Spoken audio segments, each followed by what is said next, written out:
की सर एवढे कॅरेक्टर मध्ये घुसलेले, त्याने एवढं जिवंतपणा दिलं की अचानक त्यांच्या याच्यातून आलं. राज्याभिषेकाच्या चित्रीकरणाच्या वेळी विकी कौशल सरांनी तुला काहीतरी सांगितलं होतं ते ना, की मला ह्या चित्रपटाच्या श्रेयनामावलीत कला दिग्दर्शक म्हणून नाव नको, तर मला माझा उल्लेख एक मावळा म्हणून करावा. इनको प्रूफ किया, उसमें सबसे इम्पोर्टेंट पार्ट है अभिजीत, उसके बाद पल्लवी, उसके बाद बाला पाटिल.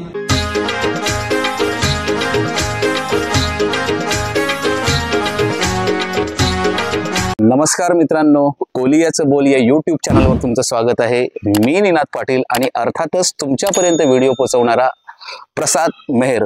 मित्रांनो, सध्या पूर्ण हिंदुस्थानाला छावा या छत्रपती संभाजी महाराजांच्या चरित्रपत्राने वेड लावलेलं आहे आणि ह्या चित्रपटाच्या माध्यमातून सत्य आणि ज्वलंत इतिहास पाहून अक्षरशः लोकांच्या भावनांना मोकळी वाट मिळते. आणि ह्या चित्रपटाच्या दिग्दर्शनात पालघर जिल्ह्यातील वसई तालुक्यातील वैतरणा या छोट्याशा तलावपाडा गावातील बाळा पाटील हा आगरी कोळी असलेला तरुण हा कला दिग्दर्शक लाभलाय आणि ह्याचंही फार मोठं योगदान आहे. आणि आपण आज आहोत थेट वैतरणा गावात आणि या चित्रपटाची जडणघडण कशी झाली हे आज आपण त्याच्याकडेच जाणून घेऊया आणि त्याचीही जडणघडण जाणून घेऊया. चला तर आपण छावा चित्रपटाचा कला दिग्दर्शक बाळा पाटील याच्या घरी बाळा पाटील याच्या घरी जातोय आणि प्रॉपर तुम्हाला वातावरण अगदी एखाद्या खेडेगावात आल्यासारखं आणि आमच्याच या भगिनी एक सगळं नित्यनेमाची कामं आहेत.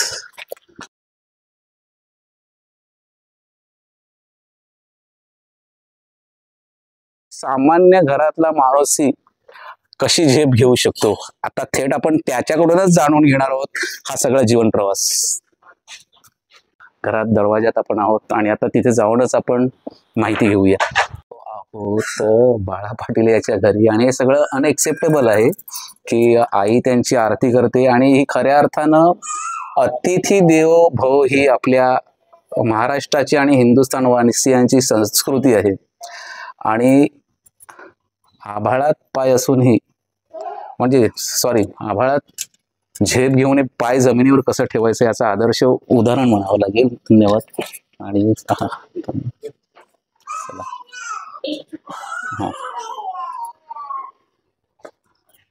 हे फार मोठं स्वागत झालं तुमचं.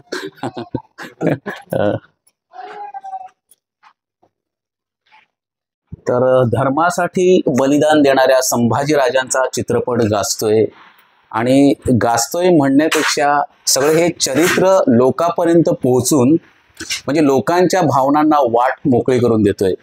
पण ह्या चित्रपट निर्मिती आमच्या पालघर जिल्ह्यातील वसई तालुक्यातील वैतरणातील हा स्थानिक आगरी कोळी तरुण आहे बाळा पाटील आणि ह्याचं एक कला दिग्दर्शन म्हणून फार मोठं योगदान आहे. आणि आज आपण त्याच्या घरी आहोत. ही त्याची उपलब्धी संपूर्ण आगरी कोळी समाजासाठीच नाही तर पालघर जिल्ह्यासाठी एक मोठी उपलब्धी आहे आणि त्याच्या उपलब्धीने पालघर जिल्ह्याच्या शिरपेच्यात मानाचा तुरा खोवला गेलेला आहे असं म्हटल्यास आपल्याला वावगं ठरणार नाही. तर आपण आज आहोत बाळा पाटील यांच्यासोबत. मला अजून एक आठवण नमूद करावीशी वाटेल की ह्या छत्रपती संभाजी महाराजांच्या जीवनावर आधारित छावा चित्रपटाचा ट्रेलर सगळ्यांनी पाहिला असेल आणि त्या छावा चित्रपटाच्या ट्रेलरमध्ये छत्रपती संभाजी महाराज की जय ही गारद हिंदुस्थानाच्याच नव्हे तर 7 समुद्रा पलीकडे प्रत्येक घराघरात पोचली असा आवाज आपल्यासोबत आहे. सर्वप्रथम मी बाळाच म्हणेन, वयाने लहान आहे म्हणून, म्हणजे मी की ह्या चित्रपटाने जे दैदिप्यमान यश मिळवलं आणि एक कला दिग्दर्शक म्हणून तुझा जो वाटा होता आणि आज तुला सगळीकडून फोन येत आहेत, मेसेज येत आहेत, तुझं स्टेटस बघतोय मी, हे सगळे अभिनंदनाचा कौतुकाचा वर्षाव होत असताना किंवा तुम्ही जी निर्मिती केली त्या निर्मितीमधून लोकांना आनंद मिळण्यापेक्षा महाराजांचा खरा इतिहास कळतोय हे सगळं अनुभवत असताना तुला कसं वाटतंय? खरं तर मी स्वतःला भाग्यवान समजते की मला शिवकाळात 17व्या शतकात मला जायची संधी मिळाली. अरे क्या बात आहे. म्हणजे अक्षरशः तू जगलो. तर बोला. माझं एकच उद्दिष्ट होतं की छावा चित्रपट सुरू होत त्याचं माझ्या कानी आलेलं. माझे प्रोडक्शन डिझायनर आहेत सुब्रत चक्रवर्ती आणि अमित रे. त्यांना या चित्रपटासाठी कॉल आलेला की छावा चित्रपट आहे, लक्ष्मण उत्तेकरांचा फोन आलेला त्यांना, छावा चित्रपट आहे, असा चित्रपट आहे, तो तुम्हाला करायचा आहे. तर प्रत्येक वेळी असं होतं की प्रोडक्शन डिझायनर आर्ट डिरेक्टरची निवड करतो. ओके. की आता हा चित्रपट आहे, तर ह्या चित्रपटासाठी आर्ट डिरेक्टर कुठला निवडायचा आणि कसा निवडायचा. तर त्यांनी सर्वप्रथम मला निवडलं. क्या बात आहे. त्याच्यानंतर मला निवडलं आणि मला सांगितलं. त्याच्यानंतर दिलीप रोकडे म्हणून आहेत, अभिजित घोष म्हणून आहेत, ते मला जॉईन झाले आणि मी माझं भाग्य समजतो की मला छावामध्ये काम करायची संधी मिळाली आणि महाराजांना जवळून पाहण्याची संधी मिळाली. म्हणजे मी एक म्हणेन की गेल्या जन्माची काहीतरी पुण्य असेल म्हणून तुला हे भाग्य लाभलं. मला एक प्रश्न विचारावासा वाटतो, म्हणजे आता कुठल्याही सेटवर की आम्ही व्हिडिओच्या माध्यमातून टीव्हीतून बघतो की त्या दिवसाचं काम सुरू होताना गणपती बाप्पांचं पूजन केलं जातं आणि त्या दिवसाची सुरुवात केली जाते. पण मला असं ऐकायला मिळालं की गणपती बाप्पांचं पूजन झाल्यानंतर छत्रपती संभाजी महाराज की जय ही गारद दिली जायची. ही संकल्पना कुठून आली? ही संकल्पना आली पहिला शूटचा पहिला दिवस होता. गणपती पूजन झालं. नॉर्मली जसं प्रत्येक वेळी शूट मध्ये होतं, गणपती पूजन झालं. पण मला कुठे थोडं फार खटकलं की इथे महाराजांची ऊर्जा आपल्याला सेटवर हवी. म्हणून मी दुसऱ्या दिवशी सकाळी लक्ष्मण उत्तेकर दिग्दर्शक आहेत, त्यांच्या कानावर टाकलं की कुठेतरी आपण शिवाजी महाराजांचं नाव घेणं आणि त्यांचं नामस्मरण करणं गरजेचं आहे. ती ऊर्जा आपल्या कोणातही दिसत नाही. सरांनी मला लगेच सांगितलं, बा तू शिवगर्जना दररोज शिवगर्जना चालू कर. दुसऱ्या दिवशीपासून मी दररोज शिवगर्जना द्यायला लागलो. म्हणजे मुळात ही संकल्पना तुझी. येस. अरे क्या बात आहे. स्वराज्य रक्षक श्री श्री छत्रपती शिवाजी महाराज की जय. जय भवानी. जय शिवाजी. हर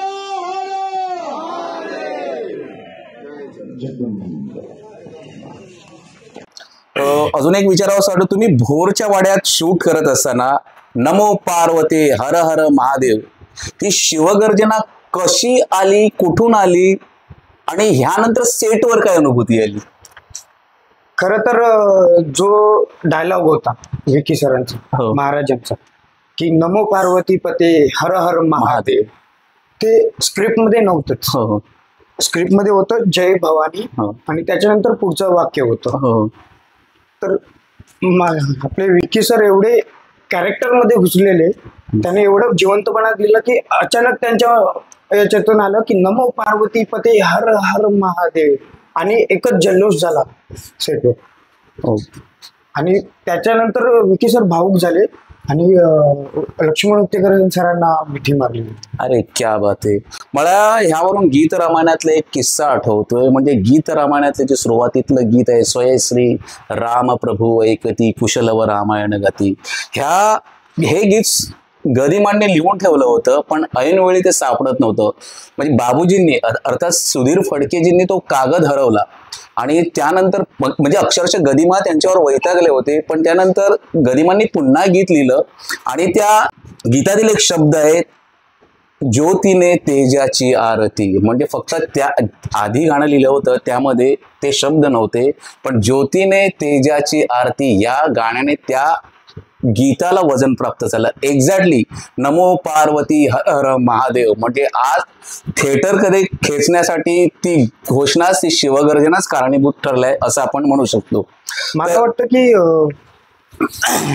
त्या क्षणी महाराज आले असावे आणि महाराजांनी ती ऊर्जा त्यांना दिली असावी.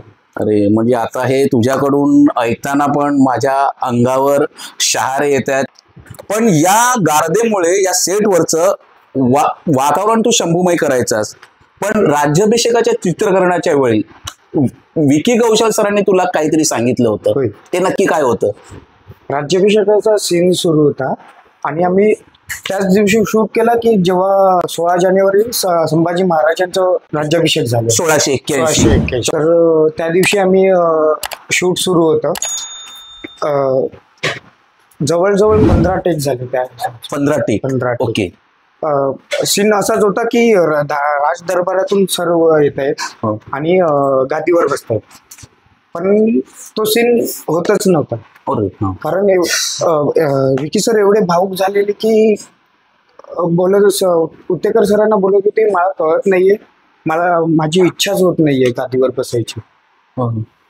त्याच्यानंतर सरांनी मला बोलवलं आणि विकी सर मला बोलले की माझ्या कानात एकदा शिवगर्जना म्हणून. मी त्यांच्या कानात शिवगर्जना म्हणलो आणि ते रडले, अक्षरशः अश्रू आले त्यांच्याकडे.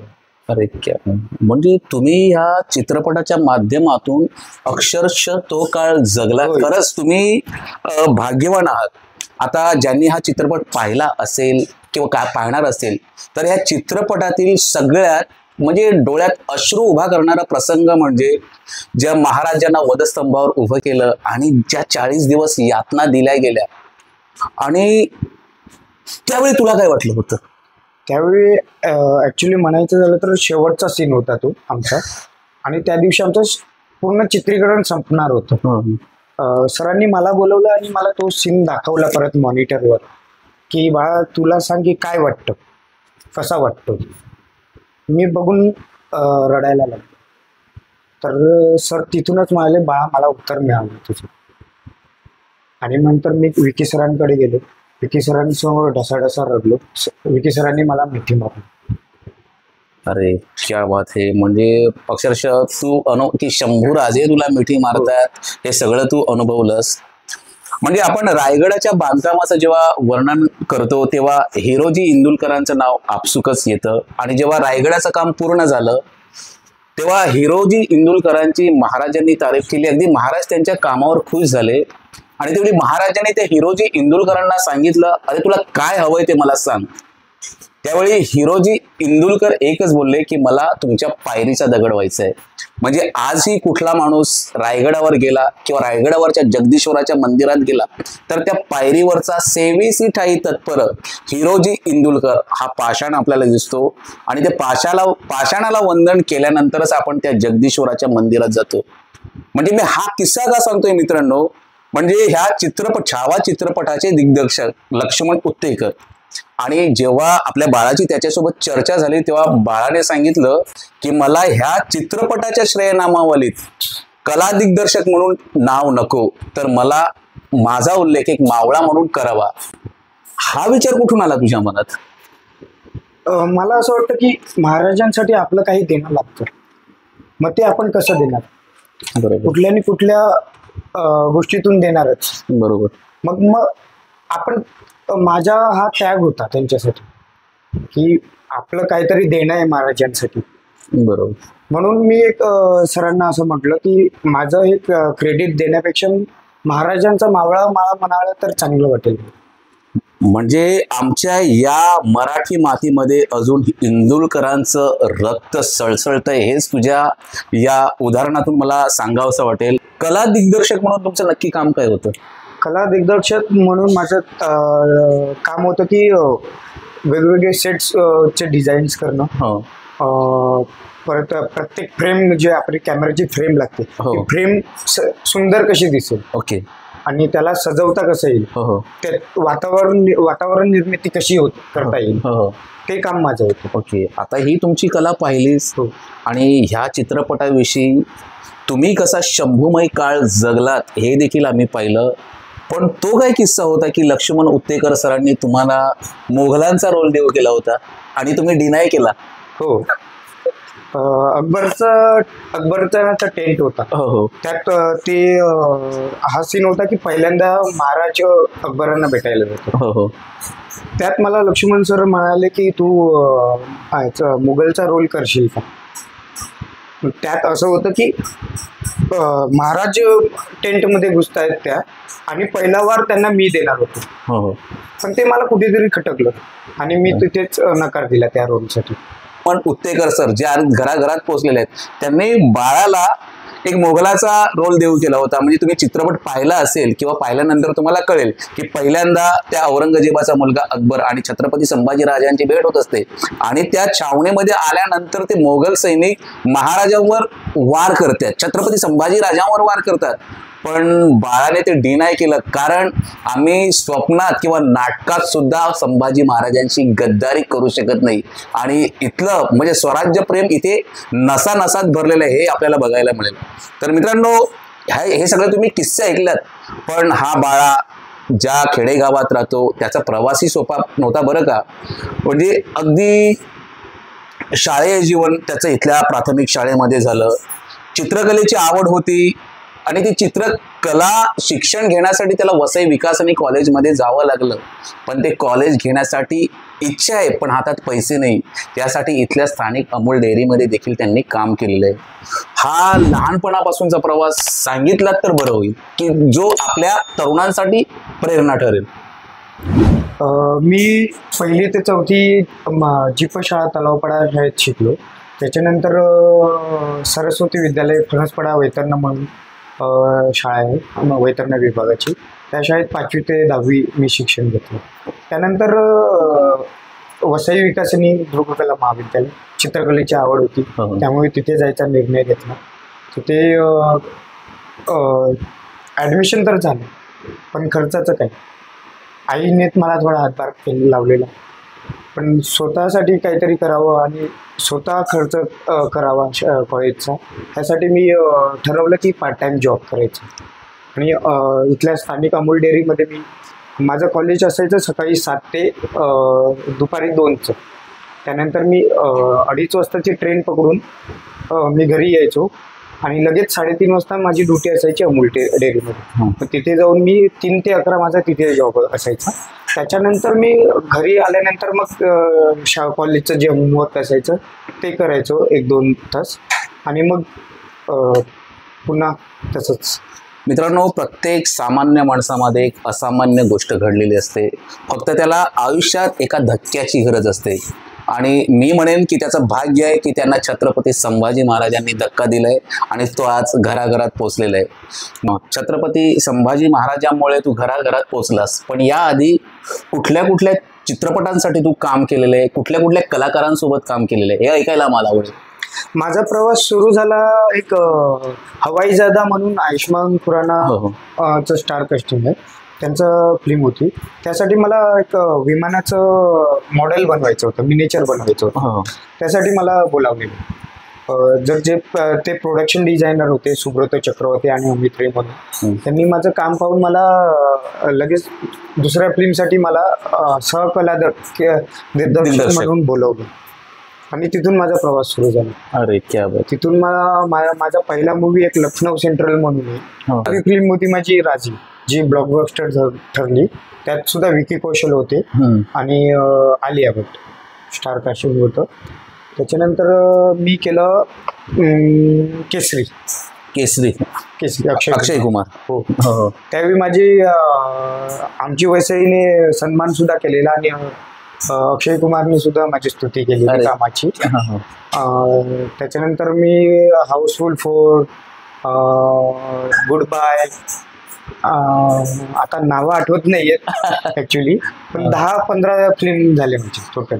म्हणजे आपण संभाजी राजांविषयी ऐकलं, त्यांची भूमिका करणाऱ्या विकी कौशल यांचे अनुभव ऐकले, पण मला जाणून घ्यायचं आहे औरंगजेब. म्हणजे अक्षय खन्ना तसा माझा लहानपणापासूनचा आवडता अभिनेता आहे, पण अक्षरशः औरंगजेबाची भूमिका अक्षय खन्ना जगला.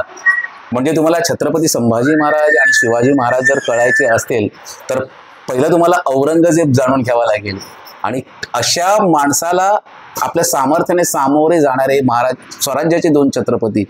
तर ह्या रोलविषयी काय म्हणाल, अक्षय खन्नाविषयी? खरं म्हणायला लागलं तर अक्षय खन्ना नॉर्मली यायचे, सेटवर यायचे, व्हॅनिटीमध्ये जायचे, समोर कोणी असलं तर एकदम नॉर्मल मिळून जुळून सर्वांना आवाज वगैरे द्यायचे. पण एकदा त्यांनी कॉस्ट्यूम घातला की मग त्यांचं बोलणंच नाही व्हायचं. म्हणजे त्या स्वतः ते औरंगजेबाच्या कॅरेक्टरमध्ये घुसायचे. ओके, म्हणजे जो खडूसपणा आहे तो त्यांनी अगदी जिवंत करून दाखवलाय. म्हणजे त्यांना अक्षय खन्नाला देखील हॅट्स ऑफ म्हणावा लागेल. आणि तो काय विकी कौशल म्हणजे कॉस्ट्यूम मध्ये असताना आणि अक्षय खन्ना कॉस्ट्यूम मध्ये असताना त्यांचं म्हणे इंटरॅक्शन व्हायचं नाही, म्हणजे त्यामागचं कारण काय असेल? त्यामागचं कारण असं होतं की जिवंतपणा हवा होता. ओके. जिवंतपणा हवा होता म्हणजे औरंगजेब आणि महाराजांसोबत कसे वागले हो हो ते त्यांना सत्यात दाखवायचं होतं. ओके. त्यामुळे त्यांनी सेटवर असताना एकमेकांशी कधीच बोलणं केलं नाही. अगदी कालपर्वाचीच घटना आहे. कुठल्या तरी थिएटरमध्ये तो औरंगजेब आल्यानंतर कुणीतरी तो फडदाच पाडून टाकलेला आहे. म्हणजे मला असं म्हणायचं आहे की ती अक्षय खन्नाला त्याच्या कलाकारीला दिलेली दाद आहे. तर आता हे आपल्याला काही इकडे नोट्स दिसत आहेत. म्हणजे आता ह्या बाळाच्या घरी आहेत आणि ह्या सगळ्या विकी कौशल म्हणजे आपण म्हणतोय की ते शंभूमय किंवा हे चरित्र कसं जगलं म्हणजे हे सगळं त्यांनी छावा असेल किंवा काही ऐतिहासिक संदर्भ असतील. हे कसलं पुस्तक आहे? हे आमचं चित्रपटाचं रिसर्च आहे. हो की त्या काही समय कशा असतील, त्या काळचे दिवे कसे असतील आणि मशाल कशा असतील त्याच्यावर रिसर्च केलेला आम्ही आणि त्याचे रेफरन्सेस आहेत. म्हणजे आपण फक्त एक 2.5 तासामध्ये एखाद्या चित्रपटाची प्रतिक्रिया देऊन मोकळे होतो. पण म्हणजे मला आश्चर्य वाटलं की एखादा छावा कादंबरी वाचणं ठीक आहे, पण बखर मराठ्यांची असेल की सगळ्या इतिहास अभ्यासकांचा अभ्यास करून त्या चरित्राचे बारकावे पाहून त्या कॅरेक्टरमध्ये शिरतायत. आता शांताराम विष्णू आवळसकरांचा रायगडाची जीवनकथा म्हणजे इथल्या क्षण जगताना हे सगळं त्यांना किती उपयोगी पडलं असेल. याच्यात छत्रपती शिवरायांचे जाहीरनामे आहेत ज्याला कानून जाप्ता म्हटलं जातं.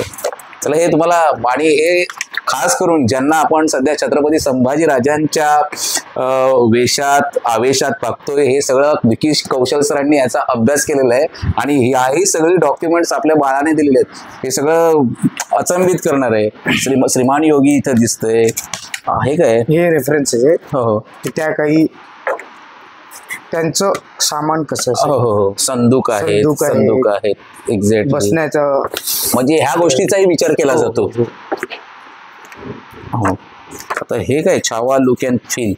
हा हे छावा लुक अँड फील आहे की कुठलाही फिल्म करताना एक कलर पॅलेट सिलेक्ट केली जाते. ओके. की त्या आपली फिल्म कशी असावी आणि त्याची कलर पॅलेट कशी, त्याचे कॉस्ट्युम कसे असावे. तर ते आम्ही एक रेफरन्सेस घेतो. जुने रेफरन्सेस बघतो. हे दिल्लीचा लाल किल्ला कसा असेल त्यावेळेस हे सगळं आम्ही रिसर्च करतो. मित्रांनो मग तुम्हाला त्या काळात काढलेली पेंटिंग्स आणि त्यावर अभ्यास करून सगळं स्ट्रक्चर म्हणजे कला दिग्दर्शकाचं काम काय असतं हे खऱ्या अर्थानं कसं असेल. बरोबर. आणि त्यांचे कपडे कसे असतील, त्यांचं कॉस्ट्युम कसं असेल आणि त्यांचे जे वेश परिधान केलेले आहे अब्दागिरी आहेत ते कसं असेल त्याचाही रिसर्च. मोर्चेल आहेत. हो ओके ओके. बुऱ्हाणपूर अरे व्हिज्युअल बुऱ्हाणपूर म्हणजे खऱ्या अर्थाने महाराजांनी त्यावेळची म्हणजे आर्थिक संपन्न असलेली दख्खनेतली हे नगर आणि इथूनच खऱ्या अर्थाने या चित्रपटाचा प्रारंभ होतो आणि तो औरंगजेब चालून येतो. Burhanpur fort drawing great great. म्हणजे किती अभ्यास करावा लागतो ह्या कला दिग्दर्शकांना हे आपल्याला या माध्यमातून बघायला मिळतं. ग्रेट.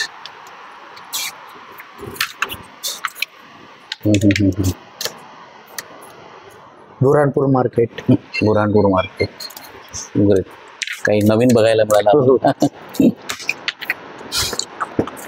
तुमच्या आमच्या घरात असणाऱ्याच आई आहेत, कुठल्या स्टारच्या आई दिसत नाहीये. म्हणजे वयाच्या 2.5 वर्षापासून बाळाला त्यांनी वाढवलेलं आहे. अगदी धुणी भांडी करून वाढवलेलं आहे. जिजाऊंचं फार मोठं कार्य होतं की त्यांनी रामकृष्णाच्या कथा सांगून शिवाजी महाराज घडले. म्हणजे आणि हे प्रॅक्टिकल म्हणजे संघर्ष तुम्ही पाहिलात आणि त्या संघर्षातून बाळाला तुम्ही मोठं केलं. म्हणजे आज सगळे तुमच्या घरी फोन येत आहेत, शुभेच्छांचे मेसेज येत आहेत किंवा मोठमोठी लोक येत आहेत. हे सगळं बघून तुम्हाला कसं वाटतंय? खूप आनंद. म्हणजे तुम्ही केलेल्या परिश्रमाचं चीज झाल्यासारखं वाटतंय. म्हणजे पुत्र व्हावा ऐसा गुंडा ज्याचा तिन्ही लोका झेंडा असं कोणीतरी म्हटलंय आणि आज ते बाळाने करून दाखवले आणि ते तुमच्यामुळे करून दाखवलेलं. धन्यवाद आहे. आपल्या नवऱ्याने एवढी मोठी अचिव्हमेंट केलेली आहे तुम्हाला किती वेळ दिला? वेळ सांगावा तर माझी तीच कंप्लेंट असते की मला वेळ पाहिजे, पण तो बोलतो की नंतर वेळ पाहिजे असेल तर आता मला काम करू दे. एक्झॅक्टली. हा, मग होतं देतो, थोडंफार कमी थोडंफार जास्त, पण करते ऍडजस्ट. थोडीफार होते चिडचिड पण करते ऍडजस्ट. हा, म्हणजे जया अंगी मोठेपणा तया यातना कठीण असं समर्थ रामदास. मला सगळे नेहमी म्हणतात की तू कशी काय राहते. मी बोलले राहायचा विचार नाही, जर आयुष्य चांगलं घडवायचं असेल तर थोडंफार स्ट्रगल करावंच लागेल. म्हणजे तो तुला इतके महिने बाहेर टाकून जातो तर तू कशी काय राहते. तर मी बोलते पुढचं आयुष्य जर व्यवस्थित पाहिजे असेल तर आता थोडंफार स्ट्रगल करायलाच पाहिजे. आणि तेवढा त्याच्यावर विश्वास आहे की तो काही मागे पडणार नाही, पुढेच जाईल, तेवढं माहिती आहे. तुमच्या माहितीसाठी सांगतो, म्हणजे छत्रपती शिवाजी महाराजांनी महाराणी येसूबाईंना सखी राज्ञी जयती हा कट्यार शिक्का दिला होता, आणि हा सखी राज्ञी जयती कट्यार शिक्का दिला म्हणून तो बाळा घडलेला आहे. धन्यवाद.